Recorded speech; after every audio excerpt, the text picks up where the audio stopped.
All right. I want to know some things that's going to help women unlock and unleash their feminine energy, and I know anyone better than you to talk about this topic. I think you're qualified to speak on this topic. So I want to know for you, how do you know when you're in your masculine versus your feminine? How, as you've evolved, what is something that stands out for you? Now I know I'm not in my feminine. I'm really moving in the masculine.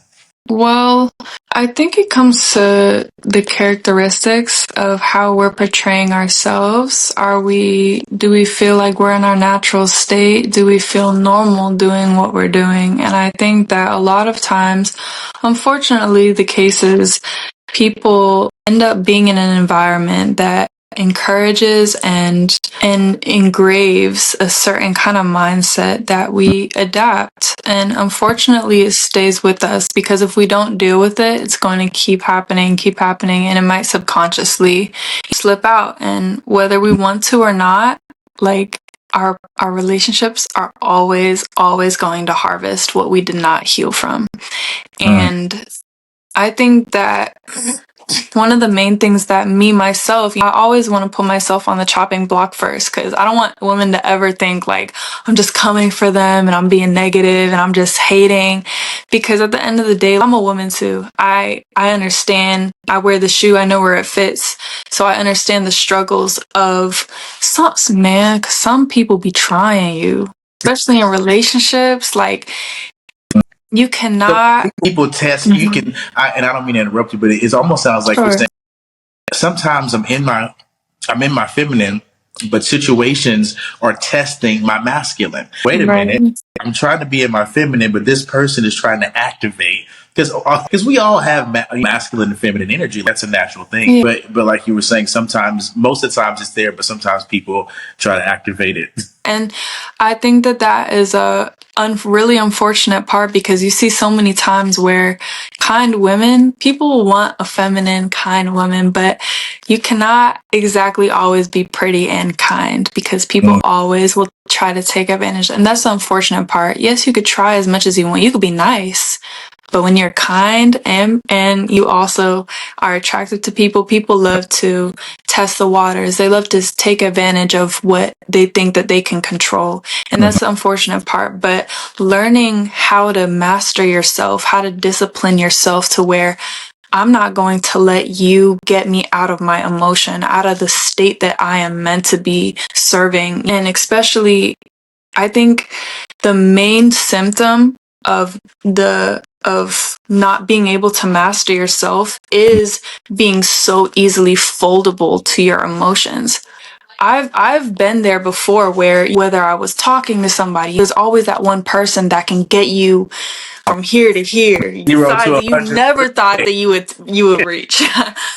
And you go from being this cute shy person to like, no, what do you do? You get angry. Because And you're human. but in those seasons, you learn that those people, everyone you choose to be your greatest teacher. Let them teach you how to be patient, how to keep a kind heart, how to harness your tongue so that you are able to speak kindly, though they might be spitting fire at you. Things like this, you always have to understand that it comes with daily challenges, daily choices, and when you don't master yourself, it will keep coming to you. It will keep going, keep happening. You said something earlier where you're saying that a lot of women are influenced by what's going on. How do you feel? How much do you feel that today's social media and what's going on outwardly is affecting the way women view femininity and the way they view masculinity? How do you think social media and the outside world is shaping women's perception of femininity? Well, I think at first they try to portray it by the books and movies by the girl that is pretty and stuff, always tripping and falling over the places sometimes, or being a little ditzy or weak in some senses. And I think that kind of warped a lot of women's minds to think, I don't want to be that kind of woman.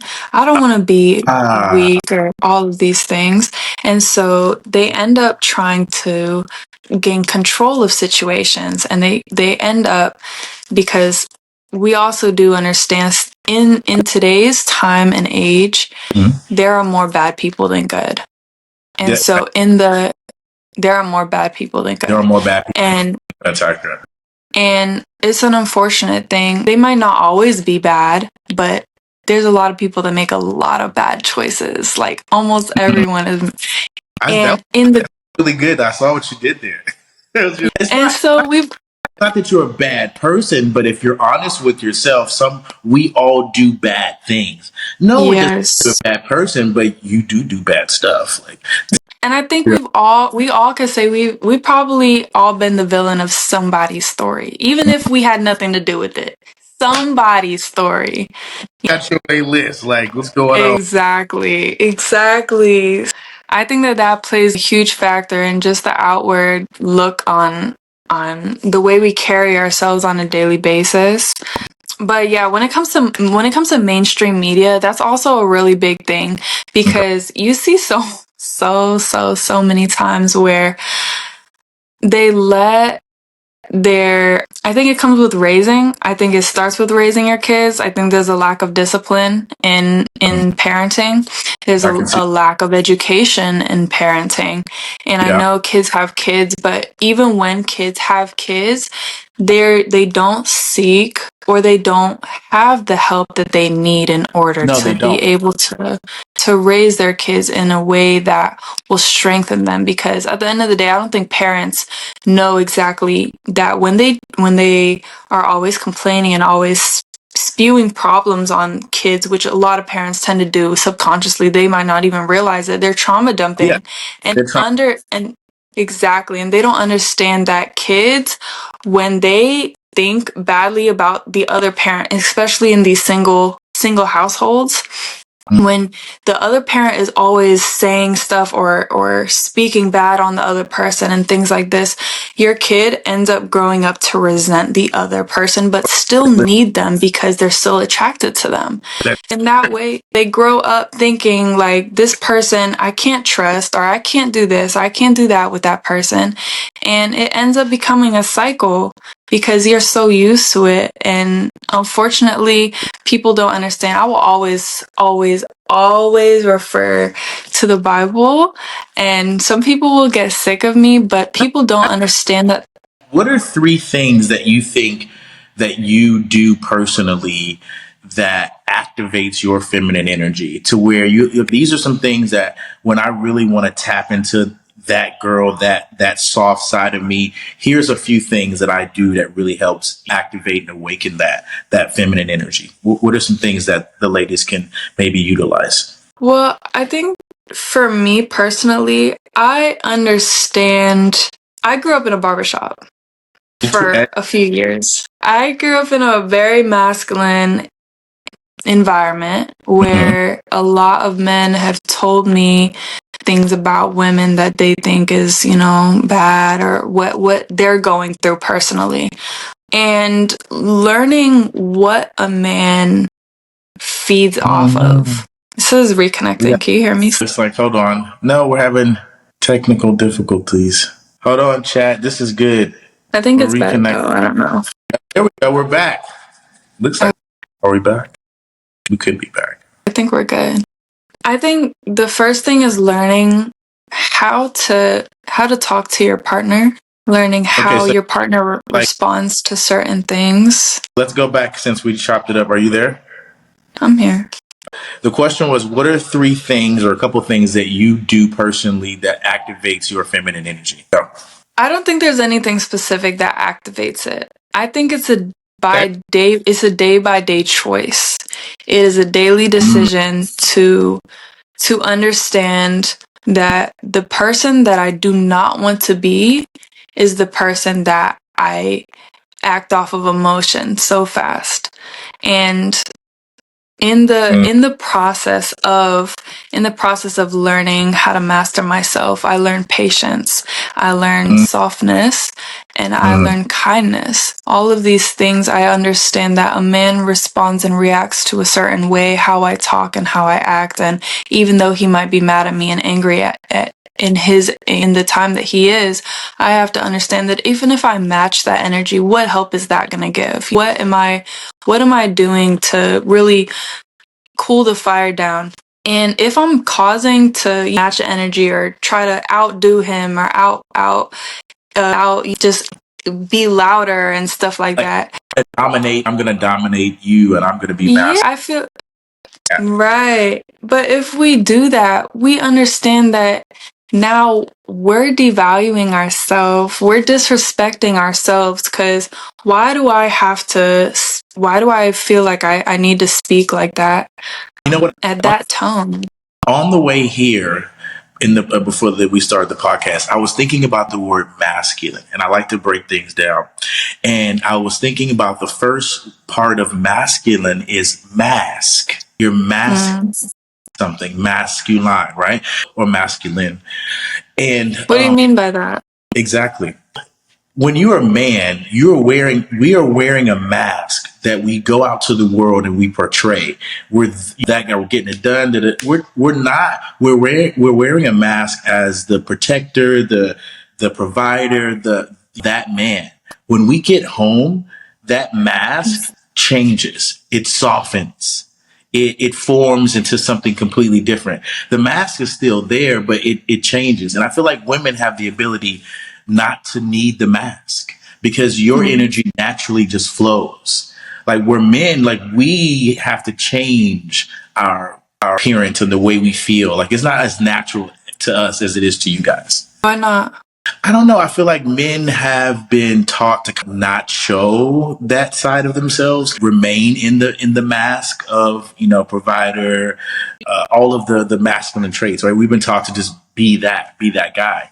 And I think that we haven't spent enough time playing in the other spaces and the other energies. I understand. What is your definition of masculinity? I think it is leadership. I think my definition of masculinity is guidance, teaching. I think it is being able to go in and out of, like I said, wearing the mask of energy, being able to be the dad who picks up the kid, but also being soft with baby girl at the same time. I feel like masculine it's being able to hold different realms of being or doing at the same time. And strength, obviously masculinity is strength, resilience. I think of masculinity as resilience, strength, determination, stuff like that. Good question. Nobody asked me good questions. Thank you. What do you think the hardest part was for you about letting go of being more masculine? Letting go of being masculine and just saying, you know what, I prefer to be in this energy. What was the hardest part of letting go of that? I think it's all pride. You think it's pride? I think it's pride. I think it's ego, because when I go back to the times where I would, or even now where I'm tempted to just try to get on other people's level or try to, they think that they could try to play me, bet. Try to get gangster really quick. When all of those happen, it's really just pride at the core of it, because at the end of the day, I don't want to be played with. The last thing that I want to do is feel disrespected or feel like somebody has a one up on me. But at the same time, when you truly are able to let go of certain things and you're able to just truly understand that you are not meant to be in places where you are not fulfilling your role as a woman. You're not meant to be there in the first place. When you understand that, and you understand that you sometimes need to distance yourself in order to maintain that energy, it's just so much easier. With that being said, do you think as a woman in this day and age that you need to really be thoughtful about the places you go because they have an effect on who you become as a woman? Do you think that?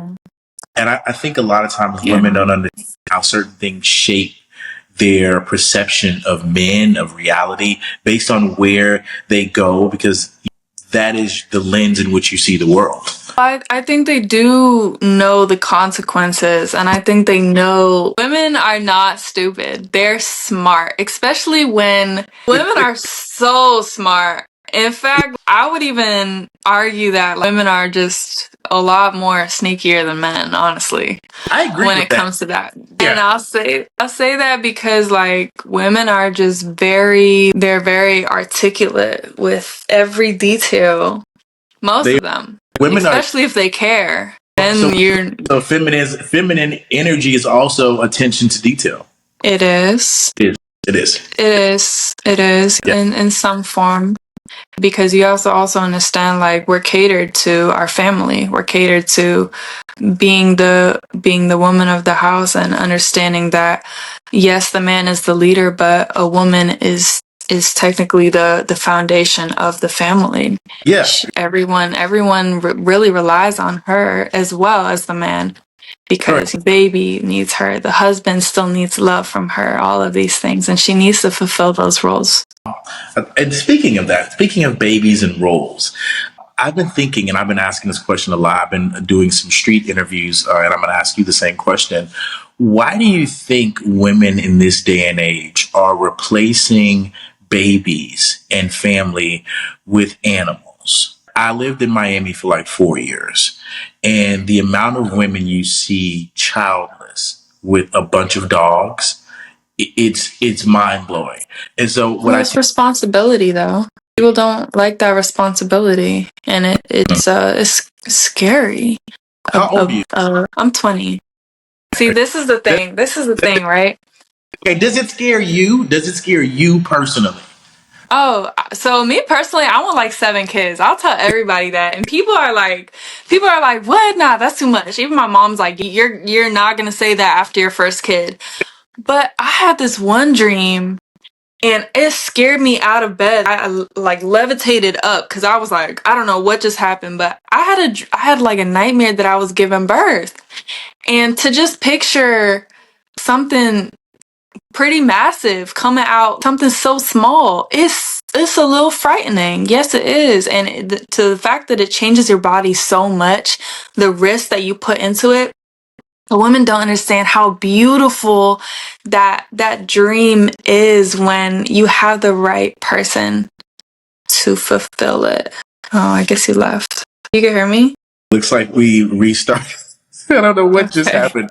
You were telling me about why it's so scary for women to have babies, and you were telling me about your personal story about how you woke up because you thought you were about to have a baby. Yes. Yes, but also like it's not so scary when it's the right person that's doing it with you. It's not so scary when you understand that the man beside you is going to lead and take care of you. And it's not so scary when you know that man is going to love you through it all, through your fat face moments and the times where you don't have makeup on and you wake up. And yes, the older you get, the less attractive you are. But that's where the importance of finding the right partner comes into play.